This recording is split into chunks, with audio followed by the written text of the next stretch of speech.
Hey guys, what's up? Welcome back to my channel. Welcome to today's video. For today's video, we're going to be talking about everything related to baby girl from day one to today, straight out of the hospital, feedings, sleep schedules, abs, and just in general mom life. So if you're interested in any of these topics, just keep on watching.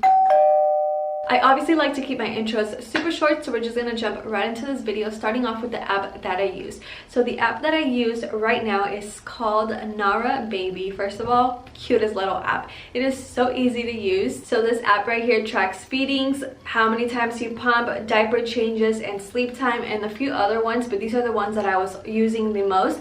Currently right now I'm only using the feeding one, but in general this app is super helpful because for your first week, second week, and 1 month checkup, and I don't know about the following, but for sure for those checkups they will ask you how many times your baby is eating, how much you are feeding them, how many hours they're sleeping, how many hours they're awake, and all of that good stuff. So it's really good to have something to look at while you're there and actually tell them and give them accurate information. So I'll show you guys on the screen how I log everything and pretty much how I use it and how easy it is to use. So right now she's currently eating 7 times a day and I am no longer breastfeeding. I actually stopped breastfeeding for 4 days ago completely. I am just giving her formula 24/7, and now during the nighttime she goes about 4 hours in between, and then throughout the day it is 3 hours in between. So the way that I like to do it is feed her, and then whenever she's done I put it in the app, and then that way I keep track of it. So usually at around 2 hours she starts getting fussy, and that's when I look at the app and I'm just like, oh okay, so she ate 2 hours ago, so she's getting ready to eat. And I pretty much just like to drag it out until 2.5 hours. Anywhere after that I just feed her whenever obviously she wants to feed. And out of those 7 times she skips 2 naps, and one of them is in the day like at noon, and then the other one is in the nighttime at 8 p.m. so she doesn't really go to sleep until 11 p.m. which really sucks because I have to stay up with her, but it's actually getting a lot better. She's sleeping a lot better through the night. At 11 p.m. she sleeps about 5 hours, which is amazing, and that's when I get my sleep and I feel good. So we wake up either at 3 in the morning or 6 in the morning for the next feeding, and then the one after that is usually at 8 in the morning. So this is the time when you would think it's time to get up, but because she continues to sleep after her 8 a.m. feeding, I actually go to sleep with her and we don't get up until 10:30 in the morning. So I definitely do get enough sleep. That's what I think. I know a lot of people struggle with not sleeping like the first weeks, but so far everything has been going really well. Her first 2 days were not good. I didn't sleep at all. Something that I actually think has a lot to do with this is safe sleeping. So the first 2 days she was actually sleeping with me in the bed in the hospital, so I was a little scared to like just leave her alone. I was scared to fall asleep just because they put her in a sleep sack, but it just had a flap. It wasn't like completely secured, and then also I had my pillows and then the blanket that they give you, so I was just not comfortable with leaving her alone. So since day one, since the day we got home, we've been practicing safe sleep, which is the ABCs, alone in her bag and in a crib. So she is sleeping with us in her own bassinet. We got a bassinet and a crib. The crib is in her own room, and then the bassinet is with us alongside my bed, and she sleeps in her own bassinet. She does super good. At 6 weeks I noticed her trying to roll over, and I know about the newborn curl. That's usually the curl that they do while in their sleep, which is normal, but if they start doing it while they're awake, then that is an attempt to curl, and that is when the swaddling has to stop, because she was getting swaddled every single night and for every single nap as well. So we completely stopped swaddling her. I put them all away because I just wanted to stop cold turkey. Like I just went straight up into a sleep sack, which is this one right here. This is a German brand. I got it at Kik, I believe. I didn't have a sleep sack yet. I did order one on Amazon and it hasn't even gotten here. So the next day I just went to Kik to get one, and I got lucky because they only had one, but then I went 2 days later and I found the exact same one. So I have 2 of these, and this is I believe the 2.5 tug, so it is pretty thick, but it is pretty lightweight, and I absolutely love it, especially because it's cold here. We do keep one window open and it doesn't get too cold, especially because it's on our side and then she's on the opposite side of the room. But I put her in a long sleeve little one onesie, and then I put her in this, and it is just the perfect size for her. She loves it. It wasn't hard to transition her into this. Like, she slept literally 6 hours the first night, and I was a little scared because I woke up and I checked the Nara app and I was like, holy crap, it's been 5.5 hours. So I immediately got up and made her a bottle, but she was still sleeping and I didn't want to wake her up, so I googled it and it said that you can actually let them go about 6 hours, but nothing after that. So I was just up, and she actually did wake up like 10 minutes after. So then I fed her then, and then she just went straight back to sleep, and I was like, whoa, this has to be like the best sleep she's gotten. And I was so hyped about it. I was like, heck yeah, it's gonna be easy from here on out.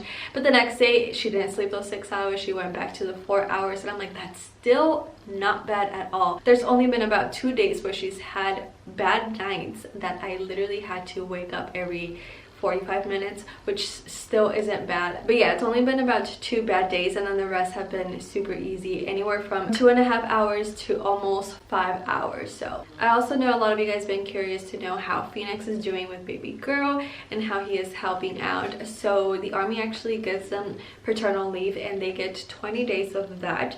So those 20 days were super helpful, because obviously I didn't have my mom here or his mom. It was just him and I.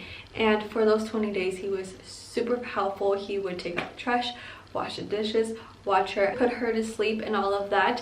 Having him was really easy, because literally any time that I would get tired or he would get tired, we would just be like, okay, here you go, it's your turn. Even if it was like 15 minutes, it felt really good to get those little mini breaks. So when we were getting closer for him to go back to work, I was literally so scared. I was like, I'm not gonna be able to do anything. I'm not gonna get all of these little mini breaks. So I was freaking out, but it turns out that it's not all that bad. Because we do wake up at 10 a.m, I will feed her, and while she is eating, I usually like to eat myself as well. And as soon as she's done, I'm usually not done eating, because while I'm making my food, I'm also cleaning, so then it takes me a while to actually get my breakfast done. So that is the reason why she finishes first. And then also that is the feeding that she doesn't sleep, so she skips that nap. So I really don't do anything then, because I'm just playing with her, I'm chilling with her in the couch. So it isn't until the next feeding, which is about 3 hours later, that I will feed her. It actually takes her a good 20 minutes to finish her bottle, and then I go a good 15 minutes in burping her, just trying to keep her up. So then once I put her to bed for her to take her nap, that's when I start cleaning and getting ready. And then for the next feeding, it just happens to be that that one is the time that I have to start cooking. So then that one does get a little bit hard, because I'm trying to entertain her while in the kitchen. So I put her in her little bouncer, in her little glider, and literally cooking in small little breaks. And then that's when Phoenix comes home. I give him a chance to eat and to shower, and then after that I'm like, okay, here you go. So he hangs out with her for a little bit, and then, you know, we just do it all over again. And that's when I actually do a lot more cleaning, like when he is here taking care of her, than throughout the entire day. And then comes the 8 p.m. one. He feeds her for that one, so that is probably the only feeding that he does. If he does come home early, then he will do 2 feedings, but for the most part it is only that 8 p.m. one, which that one helps me out so much, because that's pretty much when I am showered and everything is pretty much clean. So then I actually get to chill and do some work on the computer. And because that one is the nap that she skips, we just stay up with her pretty much until 11 p.m. He goes to sleep, and then that's when I feed her. And that is pretty much about it. That is her sleeping schedule, her eating schedule, and pretty much my schedule as well. So overall, she is doing really good. She's such a good baby. She is starting to follow us around with her eyes. Just recently, I would say like it's been 3 days since I started noticing that, because I would usually like walk right by her if Phoenix was holding her and she wouldn't follow me, and now she is starting to follow me, like looking for me and looking for him, and I think it's super cute. And yeah, we're in trouble now. She's also starting to smile a lot more, and intentionally, because before her smiles would come out super random, like we would be so surprised, but now if we try and make her smile, she kind of gives us a smile. She actually wakes up super happy. The 10 a.m. one, since she is right next to my bed, I do keep the bassinet 1 foot away from the bed like it's supposed to, you know, because you don't want any pillows to accidentally fall on them or any of that. But I could reach over and just pull the bassinet in closer to me to put it right next to my bed, and I'll just lean over, pop my head, and she looks at me and she smiles, and we talk, we greet each other, and it is just the cutest. Like I love morning times, because that's when she wakes up the happiest. As for all little small future things, like when am I going to transition her into her crib, that is actually coming soon. So I actually wanted to do that at exactly 8 weeks, and it just happened to be that I just got her baby monitor like 2 days ago. She's about to turn 8 weeks, and that is pretty much when I want to start transitioning her into her own room, into her own crib. And just talking about it, it's actually making me really sad because I don't know if I'm actually going to be able to do this. So going back to the safe sleeping, the ABCs and all of that, there's something that I really suggest for you guys to try if you guys are planning on having a baby.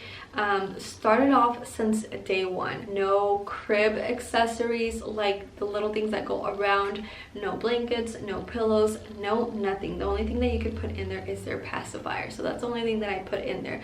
So this to me has been super helpful, and Phoenix is actually on board with this. He got it from day one, but there is something that he didn't get. This was actually just yesterday. I had her in her glider, and I don't even like to put blankets on her at all. Like I like to keep her warm, but with her onesies, you know, some socks, that's the way that I like to keep her warm. And also we do have all of the radiators on, so our house is pretty warm. And I will use the blanket every now and then, like if I'm holding her, but definitely not for the glider, because when I have her in the glider, that's actually, you know, some time for me to clean up around the house and do things, so I'm not watching her exactly every second.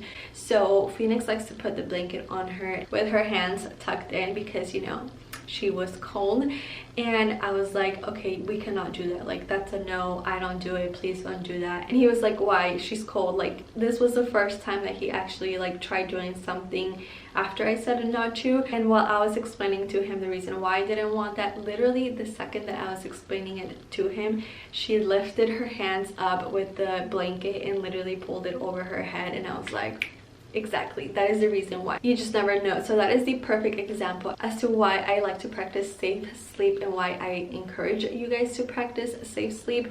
Literally from day one, you'll sleep 100 times better. You'll feel 100 times better, because you are literally protecting them, and it makes you feel extra good knowing that there's nothing around them that could harm. Like, you're not freaking out about a blanket is about to cover them, or literally anything loose. Even like a beanie could cover their face. There is a group on Facebook that I also want to share with you guys, and it is called Safe Sleep and Baby Care Evidence-Based Support. So this group has been super helpful, and this is pretty much where I got all of the tips and all of that have been super helpful. Because of this, I sleep a lot more comfortable knowing that my baby is completely safe. Anyways guys, I am gonna end today's video right here, and I do want to give out a shout out, and today's shout out goes out to Apparently Blunt. Shout out to you. And if any one of you guys will also like a shout out, all you have to do is make sure to be subscribed and comment anything your big ol' heart desires. I love you guys all. Thank you guys so much for watching. If you guys enjoyed this video, don't forget to give it a huge thumbs up. Subscribe if you are not subscribed to join the Shields family, and I will see you guys soon. Bye guys.